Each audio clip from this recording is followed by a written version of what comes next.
চাঁদাবাজ, দখলদারিত্ব, টেন্ডারবাজ, নানা রকম যুব অত্যাচারে অতিষ্ঠ জর্জরিত এই জাতিকে রক্ষা করার জন্য বাংলাদেশ জামাত ইসলামের কেন্দ্রীয় আমির এবং নেতৃবৃন্দ ইলেকশন সামিটের মাধ্যমে গোটা জাতিকে রক্ষা করার জন্য উন্নয়ন কর্মকাণ্ড অব্যাহত রেখে দেশকে সমৃদ্ধ করার জন্য ঢাকাতে যে সংগঠন করছেন গোটা জাতি আশাবাদী হয়েছে ইনশাআল্লাহ জামাত ইসলামের হাতে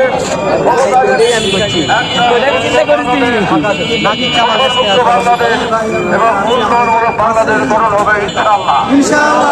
প্রিয় ভাই সব, নাটোরের জনগণ দীর্ঘদিন ধরে সন্ত্রাস, চাঁদাবাজ, লুটপাট, দুর্বৃত্তদের অত্যাচারে জনগণ অতিষ্ঠ। আমাদের নাটোরের উন্নয়ন বলতে তেমন কিছুই নাই।